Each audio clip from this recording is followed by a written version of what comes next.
Oi, galerinha do bem, tudo bom? Bem-vindos ao canal Inspiração. Hoje estamos aqui para entrevistar a doutora Tatiana, uma médica pediatra missionária, mãe idealizadora de grandes projetos, em benefício da mulher, da criança e do adolescente para a nossa sociedade. A gente vai conversar um pouquinho sobre o assunto do Maio Laranja, né, que está em foco, é um assunto delicado, mas que é importante a gente entrar nesse assunto. Vamos falar um pouquinho da questão do banco de leite também, que é um projeto da doutora Tatiana, né, que participa aí desse projeto bonito e que a gente quer saber como ele está funcionando nessa questão do tempo, desse momento de isolamento social. Então vamos entrar aí no assunto primeiro, né, doutora Tatiana fazendo a sua apresentação e entrando no assunto aí do Maio Laranja.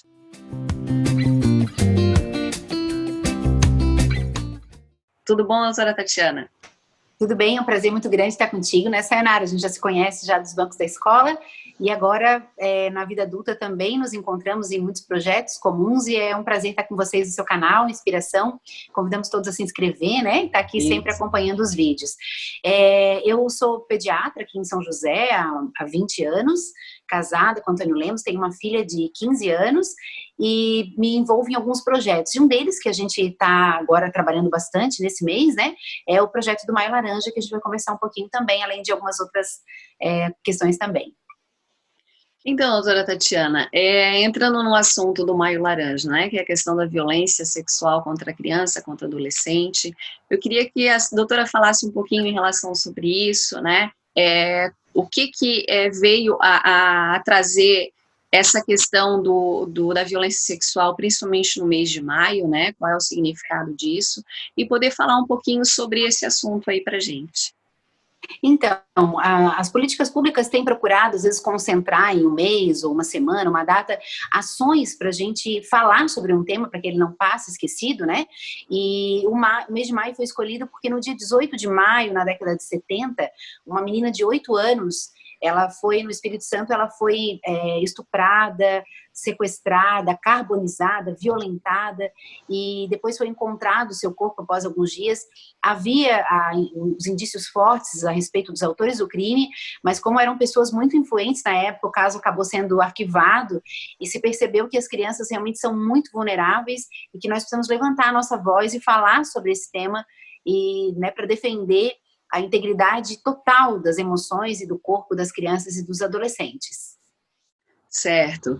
E em relação a essa questão, né, ainda mais que aconteceu com essa menina, que foi uma situação bem delicada, imagina para a família, né?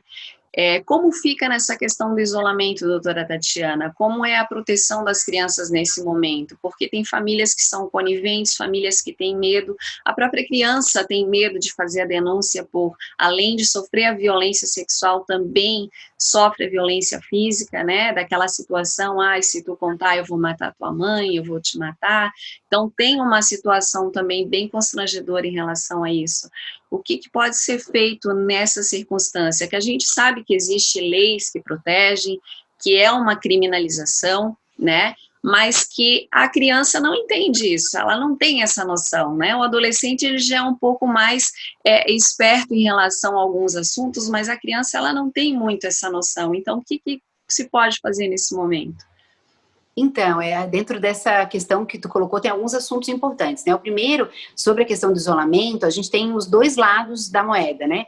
A gente tem o maior número de casos que são as crianças vulneráveis nas famílias que fazem parte da agressão. Infelizmente, todas as estatísticas mostram, né, que o agressor normalmente é alguém da confiança e do convívio da criança ou da própria família. Quando não é um dos membros mesmo, como pai, mãe, padrasto, infelizmente, esses números são altos, né? E essa criança, como não está indo, por exemplo, à escola, que é um ambiente onde ela pode ser observada por outras pessoas, às vezes uma professora percebe lesões físicas, ou percebe uma mudança brusca no comportamento emocional, né? Uma criança, às vezes, que dorme a manhã inteira na escola, porque não dormiu durante a noite toda, porque era violentada. Então, a gente sabe que ali ela acaba perdendo um pouco dessa rede de proteção, além da família. Mas temos o outro lado também. Eu, como pediatra, recebi durante a quarentena 2 denúncias de famílias que vieram nos procurar justamente porque estavam em quarentena, passando um tempo maior com os seus filhos, antes trabalhavam durante o dia inteiro, as crianças ficavam o dia inteiro na escola, numa babá, e por ter, às vezes, até uma ligação enfraquecida e a criança ser vítima de ameaças e agressão, por conta dos abusadores, nesse ambiente se sentiram mais protegidas, né, mais conectadas com a família, acabaram denunciando e contando que eram vítimas de violência. Eram crianças, inclusive, que já estavam, assim, encaminhadas para acompanhamento psicológico por alguns sintomas depressivos, sabe? Então, a gente tem esses dois lados em relação ao isolamento, né? E a outra questão, como protegê-las, daí é o cerne da questão e um dos principais pontos que a gente luta na questão do Maio Laranja, é a questão de orientar as crianças, né, desde pequenas, explicando para elas o nome dos órgãos genitais. Às vezes os pais têm um pouquinho de, assim, bloqueio, né, Sim. E de tabu e preconceito, porque também não foram educados na sua infância, e tem vergonha de falar, mas a gente dizer para a criança o nome dos órgãos genitais, explicar que aquilo são partes íntimas, quer dizer, são cobertas pela roupa, as pessoas não podem ver, não podem tocar, elas não devem ver, não devem tocar, porque são privadas, e que se acontece alguma coisa nesse sentido, ela tem que reportar à família, ela precisa, né, contar para alguém, sair gritando, ela não deve, assim, se esconder nas ameaças. Então, dar essa informação à criança é indispensável para que ela saiba o que fazer. Porque muitas vezes ela é aliciada, né? Ela não entende que aquilo é errado, ela acaba se sentindo culpada também pelas palavras e manipulação psicológica do agressor e acaba, né? Então, sempre a gente orientar as crianças e pessoas que percebam uma suspeita de violência, acham que a criança está sendo abusada, a denúncia é a segunda ferramenta, né? Então, a primeira é a questão da gente educar as crianças, orientar as crianças e adolescentes, e segundo, fazer a denúncia e as notificações. A gente tem vários canais que a gente pode estar falando aqui também, mas fazer a denúncia da suspeita. Muitas pessoas não denunciam porque pensam assim: eu não tenho certeza, não posso provar, mas ninguém precisa denunciar com provas, a gente denuncia uma suspeita de abuso e as autoridades vão fazer as investigações, né, Sayonara? Sim. Então, a gente pode estar ajudando nesse sentido, né, Tati? Desconfiando, achando uma situação diferente, vendo que aquela circunstância em que a criança era animada, brincava, e de repente a gente vê uma situação diferente, a gente já pode desconfiar um pouco nesse sentido, né? E principalmente a família, né, que está nesse momento de isolamento, né, por conta da Covid, tem que se proteger, né? Ter também essa visão, né? Porque às vezes também não é só a questão da violência sexual física, né? Tem a mental, a moral também, né? Porque às vezes a criança está na internet, né? Porque os pais estão trabalhando home office ou estão mexendo no computador e a criança também tem acesso à internet, né? Sim. E a gente sabe que a rede de pedofilia aí deve estar a vento em popa, né? Então também uma das coisas importante, né? Uma das coisas importantes, por exemplo, que a gente sempre tem que estar aconselhando também, orientando, né? Só para começar, as crianças não poderiam ter redes sociais antes dos 12 anos, né? Sim. As normas delas. Só que os pais, muitas vezes, fazem uma rede para o filho, fazem com uma data errada, né? Colocam uma data como se a criança fosse mais velha, permite que a criança tenha a sua rede social. E aí ela acaba, pela sua ingenuidade, né? Colocando fotos, por exemplo, às vezes, quando são pequenas, com o nome da escola onde estudam, né? O horário que elas fazem as coisas, elas contam, tirando fotos, por exemplo, de biquíni ou de pijama, no banheiro, por exemplo, acabam postando. Então, a gente tem que aconselhar os nossos filhos a respeito, né, da questão da privacidade, não colocar essas fotos que possam expor, né, o corpo da criança, porque ela pode ser usada por um pedófilo. Então, todas essas orientações fazem parte de todo esse contexto que a gente procura trabalhar também no Maio Laranja, né? Sim, até os próprios pais, né, doutora Tati, por inocência ou por negligência mesmo, acabam colocando esse tipo de foto, né? A criança indo para a escola, tira foto na frente da escola, com o uniforme que a criança está usando, ou seja, está identificando todos os passos aonde esses aliciadores podem ir, né? Podem ter acesso, né? É claro que a gente sabe que, assim, sempre a família às vezes entende assim, as minhas redes sociais são privadas, né? Por exemplo, eu não coloco, é só os meus amigos que vêm à rede, tá? Mas Sim. todas essas informações devem ser pesadas, entende? Né? Não é que é proibido, por exemplo, eu colocar na frente da escola, mas eu devo de pesar e de pensar a respeito disso, né? Especialmente se a minha criança, ela pode ser buscada às vezes por outras pessoas que não são os pais. Então a gente tem que pensar em todas essas coisas para proteger o máximo que a gente puder os nossos filhos. E as linhas, né, para a gente não esquecer, as linhas de denúncia que a gente vai ter que, a gente pode acessar, né?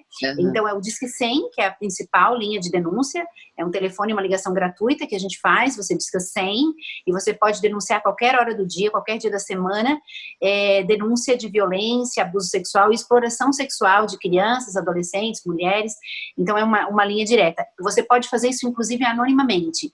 A gente sabe que muitas pessoas têm medo também de denunciar, primeiro, como a gente comentou, por não ter as provas, e segundo, com medo da retaliação. Mas essa denúncia pode ser feita inclusive sem você se identificar, né? E a denúncia vai ser investigada, as provas vão ser levantadas, os indícios, e todas as medidas, né, vão ser levantadas nesse sentido. Eu sei que muitas pessoas, às vezes, temem de denunciar, dizendo que as nossas redes são frágeis, né, que não adianta, mas a gente sabe que é importante, quanto mais denúncia, quanto mais notificação, a gente vai ter os dados, a gente vai poder investir nessas políticas públicas, né, e tá, de alguma maneira, dando voz à violência que essas crianças estão sofrendo. Muitas pessoas me dizem assim, ó, ai, Tati, mas eu vou denunciar e de repente não é verdade, né? Como que fica? Agora a gente pensa assim, como fica essa criança abusada, sem voz, sem poder levantar a sua voz, sem poder contar para ninguém, né? Nós somos adultos, nós podemos nos defender, podemos dizer, explicar a situação, caso isso não seja verdade, né? Essa denúncia, ela não é exposta, ela vai ser investigada de maneira sigilosa, mas o que a gente não pode fazer é permitir que uma criança continue sem voz, né? Sendo violentada e marcada durante toda a sua história em algo tão cruel. E é uma situação complicada e triste também, né, Tati? Porque dependendo das circunstâncias, se é verídico, né? Essa criança geralmente é afastada do lar, tem que ir para um outro lar que é distinto à sua casa, à sua família, às vezes separada da mãe, né? Porque precisa passar por uma sindicância, precisa passar por assistência social, psicológica. Então é muito melhor evitar isso, né? Fazer sempre a prevenção do que deixar a criança passar por todo esse trauma que depois a gente sabe que é uma coisa que fere a alma, né? Que, na prática, sabe, cara, na prática, esse afastamento da criança, ele é final, é uma situação bem final, assim, né? Não, ninguém vai tirar a criança de casa só por uma denúncia, né? Então, na prática, assim, vai ser uma situação bem limite, né? Quando realmente já tem indícios muito fortes e tal, e daí para a segurança da própria criança. Mas a gente nunca deve se omitir de fazer a denúncia e a notificação do caso, né? Certo. Quando a criança está realmente passando por essa violência, o adolescente está sofrendo essa violência, quais são os sinais que ela apresenta para que a gente possa identificar tanto os pais quanto tios, avós, ou até mesmo amigos e vizinhos possa ter essa identificação e possa fazer essa denúncia? Então, os sinais, eles diferem um pouquinho, né, das crianças bem pequenas, das maiores. Nas pequenas, a gente observa muito, às vezes, um comportamento sexual impróprio para a sua idade, né? Então, crianças pequenas, por exemplo, sei lá, de 4, 5 anos, que de repente vem com uma posição sexual, né, faz um gesto, alguma coisa próprio de uma relação sexual, que você sabe que ela não vai tirar isso da cabeça dela, diferente daquela estimulação própria ali dos 4 anos, quando às vezes a gente encontra o menino com a mão no piruzinho, ou a menina, aquilo para eles é agradável, mas não sexual, né? Eles não têm noção do que está acontecendo, mas são comportamentos sexuais impróprios mesmo, né? Por exemplo, situações bem, bem claras e pesadas mesmo, né? Eu já tive pacientes que foi encontrada a criança pequena, por exemplo, colocando lápis de cor dentro da vagina para fazer uma automasturbação, porque ela era feito isso com ela. Então, são situações assim que você diz assim, nossa, isso não é próprio para uma criança, a não ser que ela tenha sido realmente levada a esse comportamento, com certeza, por uma criança maior. Lembrar que muitas vezes as crianças abusadoras, adolescente, por exemplo, que abusa de um primo menor, é uma vítima de violência também, né? As práticas que eles fazem são práticas que eles sofreram, então isso tudo vai chamar a atenção da gente no comportamento, e raramente a gente vai encontrar sinais físicos, né? Isso, Sayonara, é uma angústia muito grande dos pais, principalmente quando são, às vezes, assim, ó, separados, daí a criança passa muito tempo na casa do marido, daí vem com a pepequinha assada, daí acha que isso pode ser sinal de abuso. Raramente a gente vai encontrar sinais físicos numa criança abusada sexualmente, a não ser que sejam coisas, assim, muito grosseiras, e isso pode acontecer, né? Mas o mais comum é a gente encontrar os sinais psicológicos, né? Especialmente, assim, mudanças súbitas de comportamento, uma criança, por exemplo, que era alegre, brincava, e de repente ela muda o seu comportamento, gostava de ir, por exemplo, na casa de um tio, de um avô, de uma pessoa, e de repente ela tem medo, ela tem pavor de ir naquela casa, né? Então são comuns relatos de crianças, por exemplo, que não gostavam de ir na casa do avô e eram obrigadas, porque é o seu avô, por que você não gosta? E a criança, na verdade, ela era violentada naquele ambiente, né? Então, a gente perceber mudanças do comportamento, crianças que iam bem na escola e de repente tem um rendimento escolar totalmente empobrecido, crianças que passam a se cortar, né, que passam a vestir roupas maiores do que o seu tamanho, ou deixam de se assear porque não querem ser desejadas. Então, a mudança súbita de comportamento é algo que chama muita atenção. Do apetite, né, crianças que passam a comer muito ou que simplesmente passam a ficar com um comportamento anorético. Isso chama bastante atenção da gente. Então, mudanças súbitas de comportamento é algo que deve chamar bastante atenção.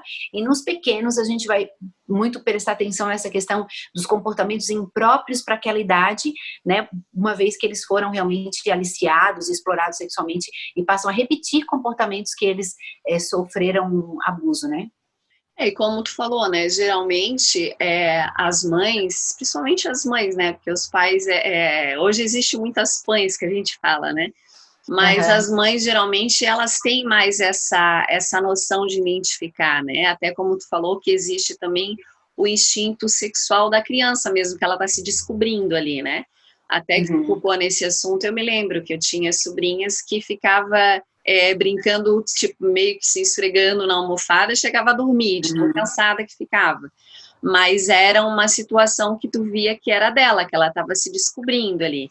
Mas que também precisa ter uma observação em relação a isso, porque até pela atitude dela pode provocar um adulto ou alguém que já está com uma certa malícia, né, se aproveitar dessa circunstância para abordar a criança, né, e transformar, às vezes, aquela criança em vítima, né, porque ela, dependente da idade da criança, chega a um momento que ela se torna culpada, que ela acha que a culpa é dela, que é ela que está fazendo com que aquele aliciador ou aquele molestador esteja tendo aquela atitude, né. Isso é uma constante, assim, algo muito comum entre as vítimas, né, o sentimento de culpa, de baixa autoestima, realmente, assim, de responsabilização, de vergonha de falar, né, de medo. Então, isso tudo, por isso existe esse Maio Laranja, que é esse mês de conscientização, para a gente falar sobre isso, tirar dúvidas, né, quebrar tabus a respeito de denunciar realmente, da gente investigar. As famílias realmente têm muita vergonha, muito medo, né, de falar, como é que vai ficar as relações da família, mas na verdade a gente não pode se esconder pensando que o fato de eu não falar sobre isso vai fazer com que isso se resolva, né? A gente precisa realmente corrigir as rotas, tocar na ferida, né, sarar a ferida para que isso possa realmente depois ter um outro significado e que essas mulheres, esses meninos abusados possam ressignificar no futuro, né, com a ajuda de profissionais e que possam talvez até ajudar outras vítimas, mas que eles não tragam isso como uma ferida aberta que acaba maculando toda a sua vida sexual, pessoal, né, toda a sua produtividade, a sua noção de si mesmo. Com certeza.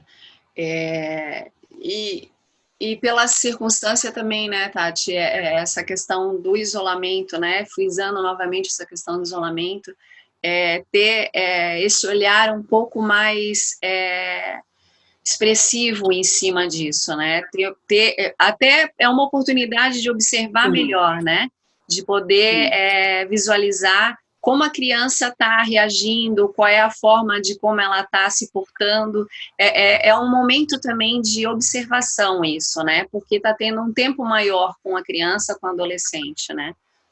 É isso aí, tem que aproveitar esse momento, né. Então, a gente não pode tudo ser desgraça, né, sempre tem que ter o lado bom da coisa, né. Então, Tati, e a gente falando sobre essa questão do isolamento social, sobre a questão, né, da Covid-19, infelizmente, né, todos estamos passando por isso, estamos tendo esse cuidado. E eu queria conversar um pouquinho, a gente mudando um pouquinho de assunto, falar de uma coisa boa agora, né, falar sobre a questão do Amigos do Banco de Leite, que eu sei que é um projeto com a participação sua, e que aqui em São José é bem grande esse projeto, e eu queria saber como é que ele está funcionando agora com a questão do isolamento social. Como é que as mães estão podendo fazer essa doação do leite, como elas estão se portando em relação a isso, porque as crianças continuam nascendo, né? Continua tem neonatal, continua tudo igual. As pessoas pensam que a questão do isolamento acaba meio que apagando as outras coisas, mas as outras coisas funcionam também e precisam, né? Então, eu queria que tu falasse um pouquinho sobre o projeto e como está sendo nessa questão do isolamento agora. Então, os Amigos do Banco de Leite são uma página no Facebook que a gente tem para ajudar a angariar mães doadoras, né? Toda mulher que amamenta, que tem leite para dar e doar, e é saudável, não está tomando nenhum medicamento que interfira na amamentação, pode doar leite. Então, o Banco de Leite faz os testes, né, de todas as doenças, como HIV, sífilis, entre outras, e vai fazer esses testes na mãe e vai coletar esse leite congelado, que ela tira em casa. O Banco de Leite passa na casa das mães doadoras uma vez por semana e recolhe o leite já congelado, né? Esse processo a gente ficou bem preocupado no início, achando que íamos diminuir muito as doadoras, mas estamos conseguindo manter até os estoques, sabe? Os cuidados de higiene já eram muito grandes na hora de coletar o leite, todo esse cuidado, lavar as mãos, o uso de máscaras, isso já era feito para coletar o leite pelas mães. Então, continua tendo mais cuidado ainda, mas os cuidados assim, de higiene eram já muito próprios nesse mesmo sentido, sabe? Então, está acontecendo. Que legal. Então, e esse projeto, e como que está sendo agora essa situação? As mães, elas continuam ligando para virem buscar, parece que tem um boy que vem buscar, um motoboy, né? Elas têm que fazer o cadastro no banco de leite, e aí cada banco de leite tem uma determinação, né? A Carmela, até no início da pandemia, as mães estavam mandando leite, ou algumas pessoas se ofereciam para buscar, né? Aí cada banco de leite tem a sua normatização, não é a mesma coisa. Mas fazendo contato com o banco de leite da Carmela, ou do Hospital Infantil Joana de Guzmão, ou do Hospital Regional de São José, que são os três que recolhem, né, a doação das mães, elas vão poder estar orientando sempre elas com todos os cuidados, né? Você pode procurar na nossa página também, Amigos do Banco de Leite, a gente sempre está disponibilizando os telefones de contato também. Muito legal. Então, doutora Tati, a gente queria falar muito mais, queria explanar muito mais, falar dos outros projetos aí, mas a gente sabe que o tempo é um pouquinho reduzido, um pouco curto. Tá acabando, né? Mas vai ter mais oportunidade para a gente falar, né? Então, eu quero agradecer desde já a tua participação, por ter vindo falar sobre a questão do Maio Laranja, um pouquinho, né, bem pouquinho do Amigos do Banco de Leite, que eu acho bem legal esse projeto, que a gente vai voltar a falar futuramente, com certeza. Beleza. Falar também dos teus trabalhos como missionária, né, como mãe, como profissional, que é muito legal. E a gente quer agradecer aí pela tua participação aqui no canal Inspiração.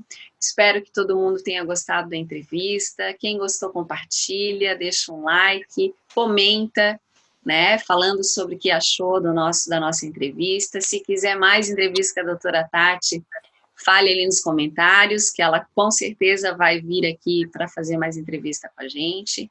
A doutora Tati também tem a sua página, né? Tem no YouTube a doutora Tati Lemos, quem quiser segui-la, né? Vão ter bastante assuntos falando sobre criança, adolescente, sobre a questão de empatia, sobre como lidar com esse tipo de situação, principalmente a questão pediátrica também. Então, a gente convida vocês a participarem aí desse projeto também. Comentarem, compartilharem a página da doutora Tati Lemos. É isso mesmo, doutora Tati? É isso aí. Nosso canal lá, toda quarta-feira a gente coloca um vídeo novo, né? Tem bastante assunto sobre a família e você vai ser muito bem-vindo. No Insta também, todas as redes, doutora Tati Lemos. Opa, então tá bom. Obrigada, gente, por terem participado e fiquem com Deus. Beijo no coração. Amém. Beijo.